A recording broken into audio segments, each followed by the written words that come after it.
This week, the UK Parliament debated whether to give British soldiers immunity from prosecution for crimes in the north of Ireland. But with a new film exposing alleged British government involvement in a plan for a massacre at a Catholic primary school, is the government initiative about concealment and collusion rather than justice? Joining me now is Sean Murray, director of the new film Unquiet Graves. Sean, thanks so much for coming on. Before we even get to the amazing film you've made, your response to Labour and Tory defence officials, some rowing back from Labour, appearing to promote immunity for UK soldiers for alleged war crimes. This is the irony. There always has been immunity. There's always been an amnesty. So where we come from in the north of Ireland, it makes little odds. There's never been a single prosecution or a single sentence that's been served by a British soldier during the conflict. So we have no confidence either way, whether it'll happen now or not. Of course, there won't be any British soldier that will go to jail. I have no confidence in that. Let's be clear, the 10-year amnesty or statute of limitations being discussed at the moment right now in Parliament would mean, in your film Unquiet Graves, they'd all go scot-free for the 120 deaths in the triangle you depict? Well, 120 plus that we know about in regards to just this series of killings, the Glenanne gang. But with regards to amnesty, there's a broad consensus within nationalism that there should be no amnesty, that prosecutions should be taken against whoever was involved in any criminal murders during the conflict, whether that's state actors or non-state actors. OK, well, the DUP got Theresa May into power. Just go through what happened in Belize in County Armagh, what you've discovered about a Catholic primary school, and ironically how it was the DUP's paramilitary wing that may have saved the school children. Yeah, well, what happened in January, I have to give a bit of context to it. So what happened was on the 4th of January 1976, there was two attacks on two Catholic households, and they tried to wipe out the two families. So you had the Reevy family in Whitecross in County Armagh, and you'd also the O'Dowd family. And there was 3 Reevy brothers killed in that attack, and also in the O'Dowd family, there was 3 members of the O'Dowd family also. So that was 6 Catholics that was killed in one night. And what you had, and this is the dramatic arc in the film, this is what we build up to, is the next night you had 10 Protestant workmen killed in Kingsmill. There was an attack by IRA members in Kingsmill. Now, we can debate whether the IRA sanctioned that killing or not, but it was IRA members that were involved in the killing of those innocent Protestants.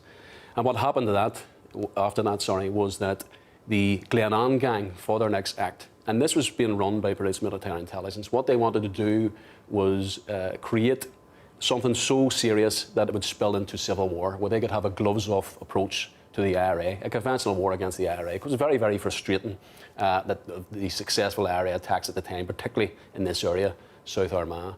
They wanted to go in, the Glenanne gang, to go into a Catholic primary school and kill all the primary school children in the school and their teachers. Now, there is a master strategy here, as you say, British involvement at the top. The British soldier Kitson, responsible for the Mau Mau in Kenya catastrophe. Just go through how you explain it in the film, these phrases, poisoning the water and the inability to catch fish. Well, the classic counterinsurgency strategy, and the architect, of course, was Frank Kitson, was to go into the likes of, he was the architect of what happened in Kenya with the Mau Mau. Also, we can run right back to Malaya.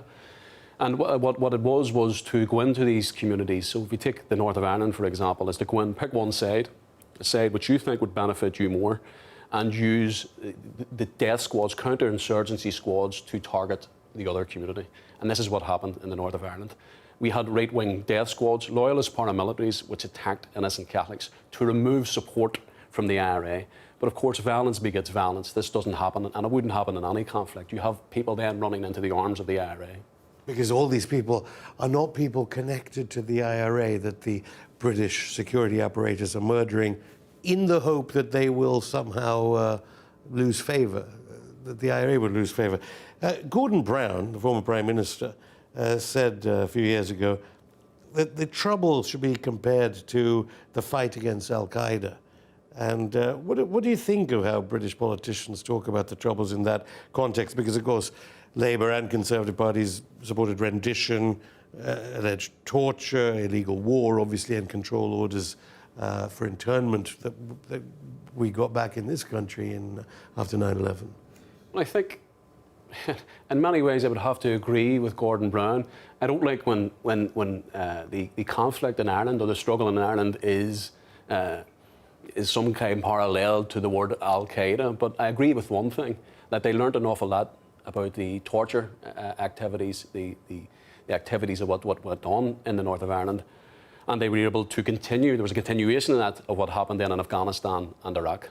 But what are the Irish government hiding? It was just last week that we had the 45th anniversary of the Dublin Monaghan bombs, where 300 were injured and 33 dead. Initially, reports were saying the IRA. Very little reporting to this day of anything about the Dublin Monaghan bombs. Why is Leo Varadkar still refusing to release secret files on those bombs? Well, the McEntee RK, which was an investigation that was carried out in 2004, has still not been released. This was challenged by Justice for the Forgotten, which is an advocacy group for the Dublin Monaghan bombings. Which feature in your film. Which feature in the film. And they lost that court appeal against the Irish government. But what do you think the Irish government is? But collusion with the Irish government? Well, I must make an important point. I think that the families at the minute don't want to muddy the waters because the real information lies with the British government. And they're currently taking a case against the British government in the High Court in Belfast. And I think that will galvanise then what happens with the Irish government. So it's an important point to make, actually. Obviously, the UVF ended up claiming responsibility for that bomb. But do you think there's any way that we'll find out what happened? All I can do as a filmmaker is continue to be an advocacy for the victims and survivors.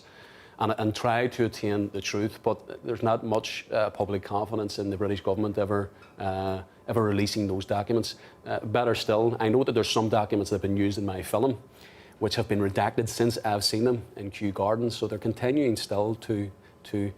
Since the film, they've been redacted, the sources. Since I've seen those documents. So all the more important to watch the film, exactly. Arguably. But your next film, I understand, is going to be about the government scientist David Kelly, who told the famous source who said that the Iraq War was justified in a pack of lies. That's going to rely on documents too that aren't released. Of course, yeah. Well, you know, I think we're pretty confident now that the details that have been released around Dr. Kelly's death are very, very suspicious. So I don't want to go into too much about the film because obviously it's very, very sensitive. But I think there are issues there that need to be dealt with and need to be highlighted within the film. Sean Murray, thank you.